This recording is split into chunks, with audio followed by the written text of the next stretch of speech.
All right, listen. This is going to be part three of Tariq Nasheed in New York, but it's not really about Tariq Nasheed in New York. It was just a video that Tariq had made about, it's basically a video about Tommy Sotomayor. Now, I told y'all dudes like last year, Tommy Sotomayor was a clown. I told you the dude had nothing constructive to say. So now Tommy's got a disagreement, he's got a beef, he's got a peeve, he's got a pebble in his shoe about Tariq Nasheed and Hidden Colors Part 3. He's saying that the video was short-sighted because it didn't include this topic or that topic, and it's dysfunctional. Look, if you go on YouTube, there's a video with Zoe Williams, Tariq Nasheed, Jeff Brown, and Tommy Sotomayor doing what they would call a roundtable conference in Los Angeles. I think it was Los Angeles. Yeah, maybe last year, 2 years ago, whatever it was. But you see, everybody at the table has a real concern for the psychological and social health and well-being of black people, except Tommy Sotomayor. If you watch the videos, you notice he has nothing to contribute except for the constant insults and the derision of black women. Now, when I called on Tommy Sotomayor, I was out of the country and I was bored, and there was a Wi-Fi connection. So then I was watching videos on the Wi-Fi connection, and then what I was seeing was that little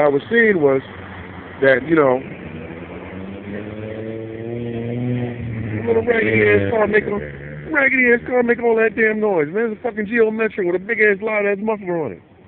Ain't nobody won't look at that car, man. But I bet you talk to him, he found out the fucking finest car in the world. That's right, dog. My orange Geo Metro. I guess all the pussies. All of the pussies. Alright? How many pussies you getting in? All of them. But anyway, look, I said, look. That Tommy Sotomayor, see, you gotta understand, the dude is basically, he's the voice of dissent, all right? He's the voice that prevents you from actually working together with other people and getting something done. That's how you know, because, look, you never see the dude say anything besides hair-hatted hooligans and there's something wrong with black women. Now, Tariq had a minor problem with that, but I say, it's only because, bro, you have to understand, you are the company you keep. All right? If you guys did not know that Tommy Sotomayor was a fraud when you was kicking it with him at that round table, then your credibility gets wounded a bit. Not all the way, but a bit, because you should have known. I listened to that guy, I watched all of his videos, and at a certain point I said, this guy ain't got nothing to contribute. This guy got nothing to say. He got nothing to talk about. He ain't nobody. All right? What? The only thing you should be envious of with Tommy Sotomayor is he got a better mixing board than I got. He got a big old 12-channel mixing board with a big old studio with Sony. He got a big old 12-channel mixing board with Sony studio mics. So, something to be envious of, but only that. And so, my thing is, look, this dude been telling you he been working on a DVD about fatherless lists for 2-3 years or whatever, but you ain't seen 10 feet. You ain't seen 10 feet of footage. Now Tariq, he put himself together, actually flying all over the country to get these interviews with these black intellectuals in person. You see, man, you gotta respect that, man. You gotta respect that. And so this one's basically going to be short because, like I said, I don't want to go off on a tirade, but pretty much like I said before, that Tommy Sotomayor is a fraud. And you dudes be getting behind him, and the reason you get behind him only because, and I'm gonna say it, I got to say it, a lot of you dudes are dealing with rejection issues from women that you've dealt with in the past. That's all there is to it, man. A lot of the women have hurt your feelings in the past, and you have not gotten over it. Now, the women that listen to this, y'all got to be taken accountable for that. You have to be accountable for that, man. All right? Because you women also have to consider you can't be wasting your time with bum dudes and then wonder why you can't get a good man in your life when the good man, referentially speaking, he was there interested in you at that time when you put him in that friend category. Now that he's in that friend category, you don't know what to do with him because you want a man for your life, and he doesn't have any respect for you as a person, and he really doesn't know what benefit would he get from associating with you on a romantic level, on a relationship level, because a lot of you have already had your children and you don't want to have your children anymore. But it extends the debate somewhat, because now what you're saying is you want a man for your life because you feel that you deserve a man for your life, which is basically selfish, because if you've already procreated with a man for your life and you didn't like that man or it didn't work out, you don't get a do-over. And to expect someone else to accept responsibility for that thing, that's a hard sell. That's a very hard sell, and very few people want to do it. And so what happens is you're going to spend the rest of your life alone or without a confirmed mate, unless you're picking one of these really unqualified dudes. I don't want to name no names or describe no archetypes, but some of these guys out here are really unqualified for a mate. But women take them because they want one more than nothing at all. Let me hold on.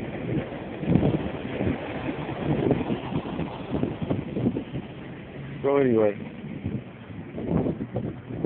a lot of the guys, the reason why they sign up for that Tommy Sotomayor bandwagon, where they take part in the insulting, black women just ain't this, black women just ain't that, black women just ain't this and that, is because a lot of those guys have not gotten over the rejection that the women that they were interested in have subjected them to.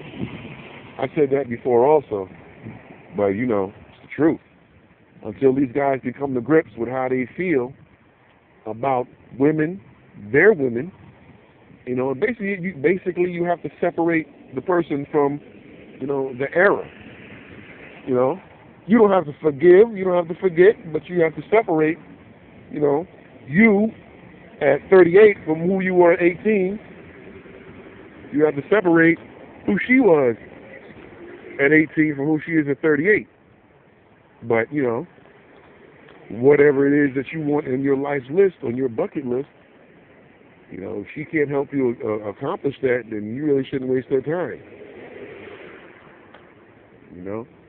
But like I said, man, next time, Tariq, you come to New York, man, really, you got to get up with some people, man, so you can have a real New York good time and not, that cornball, man, sorry, man,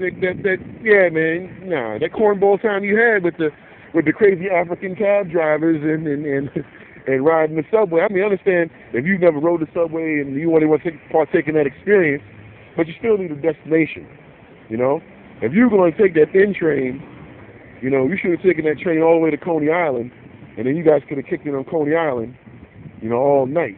That's what you should have did, man. Take that stuff to the Surf Avenue, Mermaid Avenue. You should have did something like that. If you rode that N train all night, which means you got to catch it in Midtown, so you either took a cab downtown or you took the train downtown and transferred to the N train. But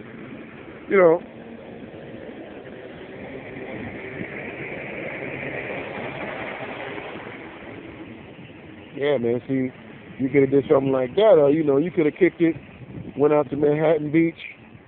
I think it's the A train to go out there. Or you went out to Rockaway or something like that. If you're gonna be here for a few days, man, there are really, really good ways you could have lived it up, But next time, I figure you're gonna be coming back pretty soon, doing other interviews and such like that. I'm out.